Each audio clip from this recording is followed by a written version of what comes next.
Hello everyone and welcome back to another video of John Drama Paints.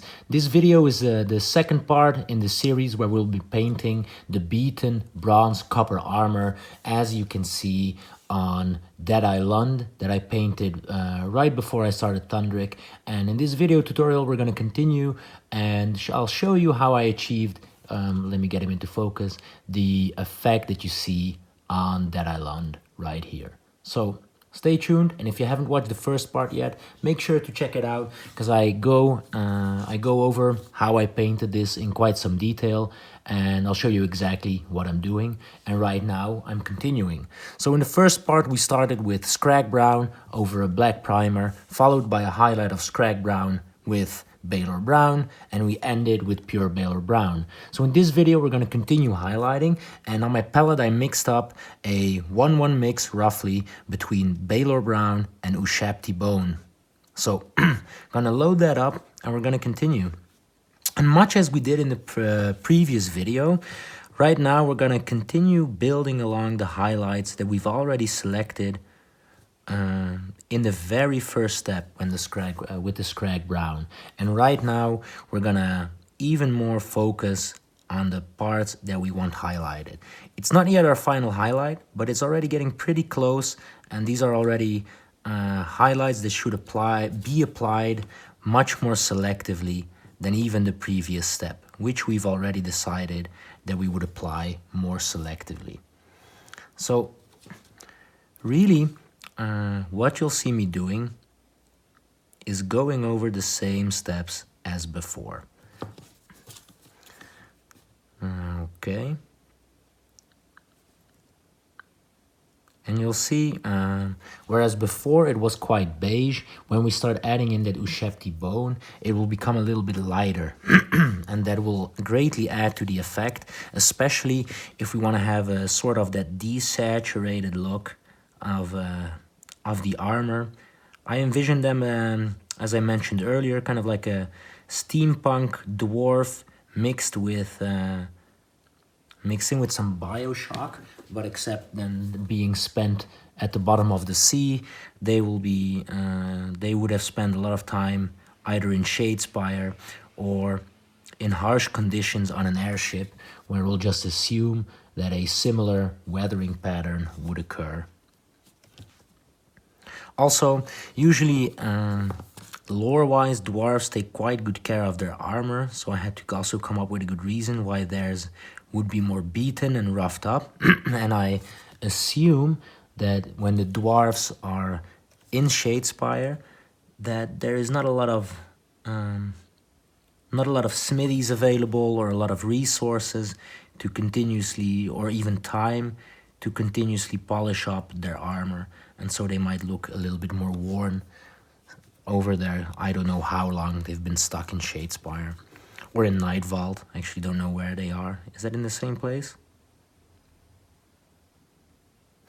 So you see, much the same, going over the highlights, making sure to still catch all the ridges and the rivets, but here on these flatter areas already becoming quite selective. And you see I don't really paint in so much anymore, but due to all the previous layers, the effect changes quite strongly, in my opinion. I actually quite like the feel that we're getting. And you might think, hey, the previous part were only 3 colors or 3 layers, of which the first part was done largely off camera, and it already took me an hour. Well, yes, in some aspects it may take long, but in the grand scheme of things, having painted this much already on camera, so also while talking, for me just in about an hour time, maybe a little bit longer, is actually I'm actually not at all unhappy with that. I think that is quite fast for my usual doing, especially also since I want to achieve or aim for quite a high standard on these guys. Of course, there is still a lot to be done before these guys are finished, so there will be many hours spent painting this guy. But if you enjoy what you're doing, like I am, that is actually something to look forward to, rather than seeing it as a downside.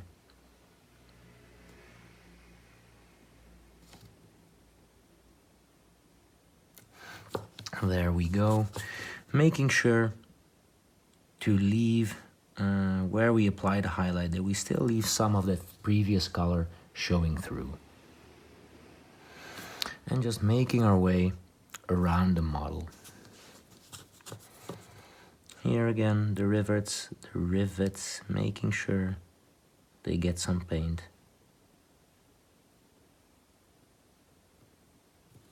Again, if you want to cheat a little bit, you could do them at the end, but as I said, I'm not sure that the color would match the rest of the armor, so, and it's not such a big deal, so I just give them a little bit of paint every layer we go up.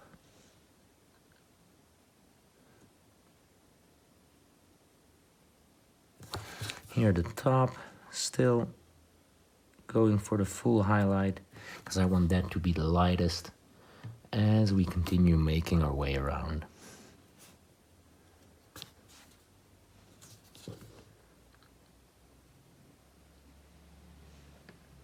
You see I'm almost stippling a little bit at some areas. That will also help with the more rough look that we're going for.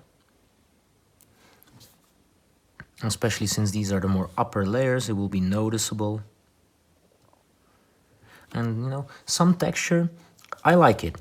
I like to paint smooth areas, smooth surfaces as well, but actually by adding these textures and these scratches later on, the model gets even more detail and character. Whereas this is already quite a detailed model, so I also need to make sure that I don't overdo it. Because sometimes models can become so busy that you don't really have a resting point for your eyes to look at. But we'll see how we progress with this.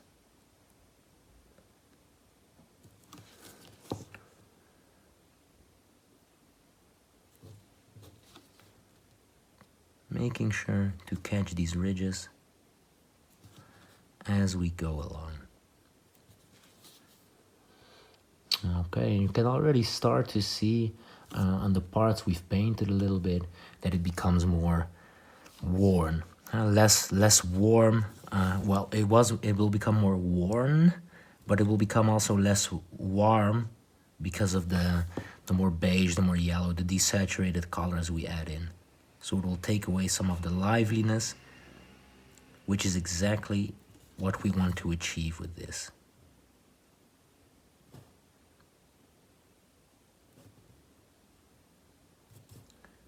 And there we go.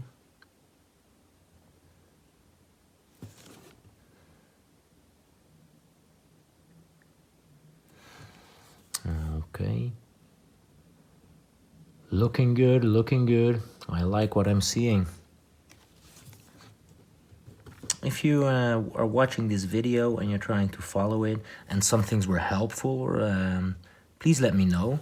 And also if you find some things that were not helpful, or if you have ideas on how to improve the things that were not very visible, or things that I could generally improve upon to help you benefit more from these videos, please let me know. I always seriously consider it, because the goal is for me to be able to make these videos, because I like doing that, but also for you to be able to enjoy them, but not just enjoy them, but also learn something from them. There we go, continuously making our way around all the details.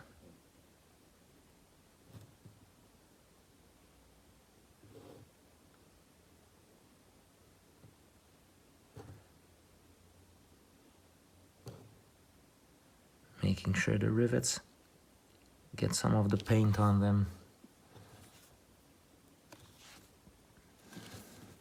I'm actually not sure what these dwarves, they are like sky dwarves, right? I think they also hunt for like some liquid gold or something I've read. I'm not sure what this guy does. He's pretty badass with big hammer. It's called an engine master, so I suppose he does something with engines. I suppose Thundrik is more, he looks like the other guy, like, what's it called? I don't know, the dwarf alchemist type. I'm not sure what they are called. But I'm gonna use him as a proxy instead, just because I think he looks cooler. And when painting, what I always say is you can have theory and there's a lot of rules that you can stick to that can help you improve. But one of the most important rules, I think the most important rule, the single most important rule, is the rule of cool.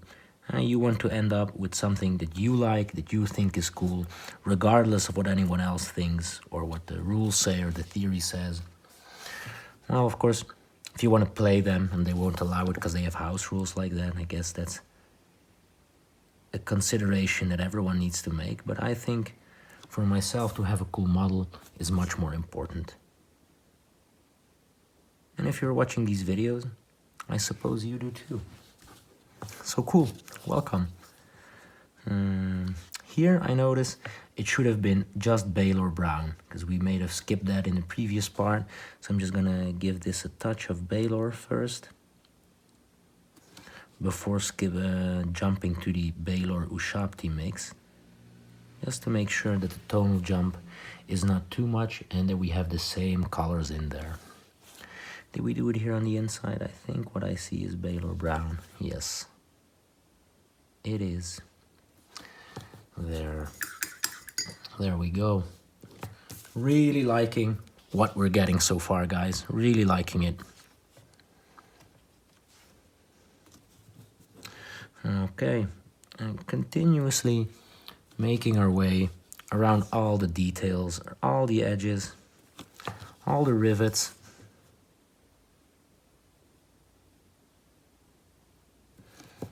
Sometimes I just add a very small amounts of paint, but just to have some of that color and that wear, the desaturation show through, because that is what we want to end up with. Here I'm also not sure, I see there's a lot of dark. I'm not sure if I was here with Baylor Brown, so I'm just gonna quickly go back and first touch it up with some Baylor Brown, and then wait for that paint to dry before going back with our mix of Baylor Brown and Ushabti Bone.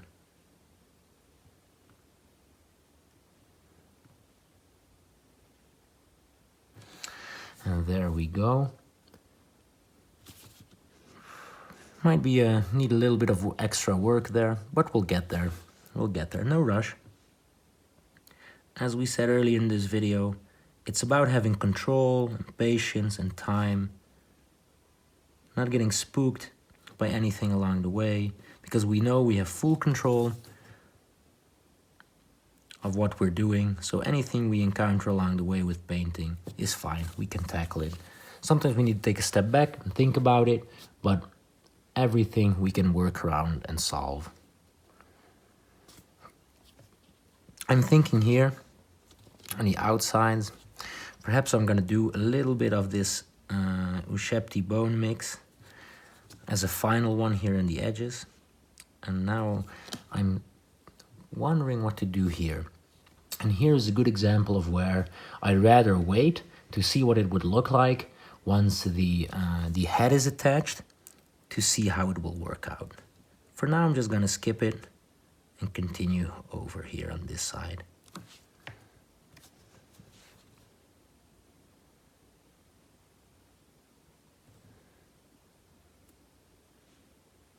Here, as we did on the knee pad, just a little bit on the top and on the things that stand out. So that is more than enough already for that leg, that knee pad. Here, the side, the rivets, a little bit in the top corner. And even here, I'm not gonna go all the way down with the highlight, just staying to where at the parts that are more in the light. And having my natural shadows accompany my painted shadows. Technically, we didn't paint any shadows yet, but we'll get there. Here, we might stop, but just here at the bottom, because it's just beneath the hammer on these ridges, I'm just gonna add a little dot. And here, I'm not even go over all of it, just a little bit. I'm gonna add some of that Ushabti Bone in, and the same here at the bottom of the curve, just to have it pop ever so slightly. Okay, going there, over to here, going along these ridges again, making sure that they are strong, have a strong coat of this paint. Here in the middle, ever going more towards the middle if I want more light, it to be more light. Oh, here on the top, we haven't done it. It doesn't need so much, so even here, I'm just gonna leave some of the Baylor brown showing at the edges, and I'll focus a little bit more towards the middle. What didn't we do yet? The gauntlet.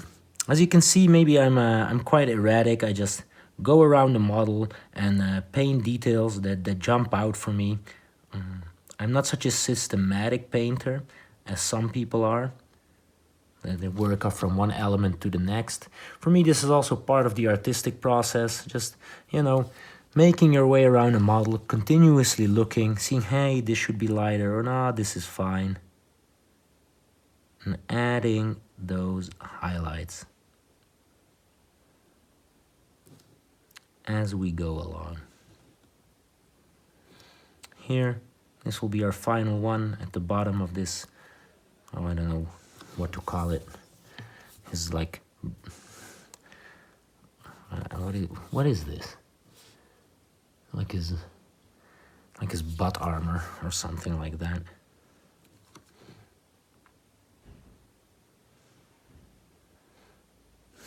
Sorry, I actually have no idea what that is, but I guess it does look pretty cool. It didn't bother me at first, but sometimes when I go around the model adding the paint, I look at it and I try to figure out what the sculptor was attempting to do with it. See if it has any clear purpose, because usually what you forget, when people sculpt these things, they usually think about all of the details they put in.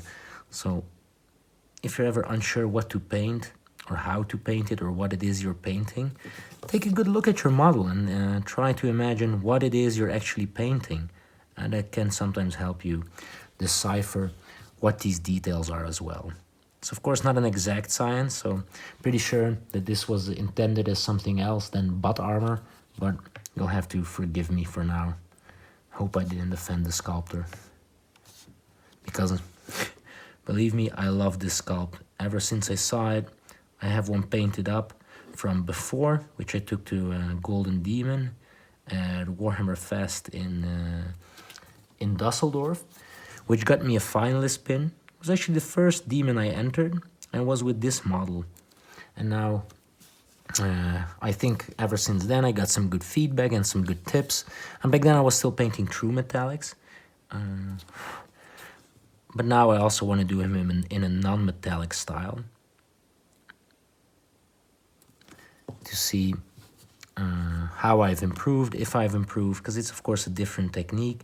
True metallics can be very cool as well, if executed properly. But I like the more matte feel that non-metallics give. And the illusion effect. The control, being able to paint everything on as you go along, as you want it.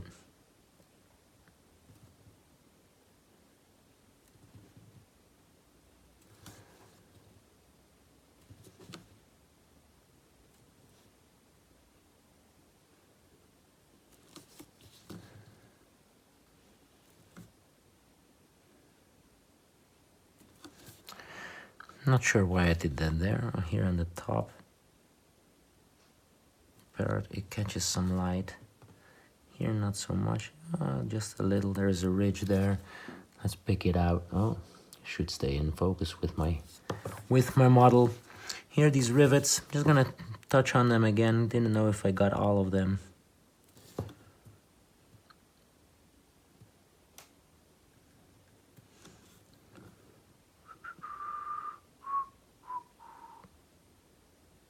There we go. All right, and with that, I'm actually quite satisfied with this part, with this level of the highlight.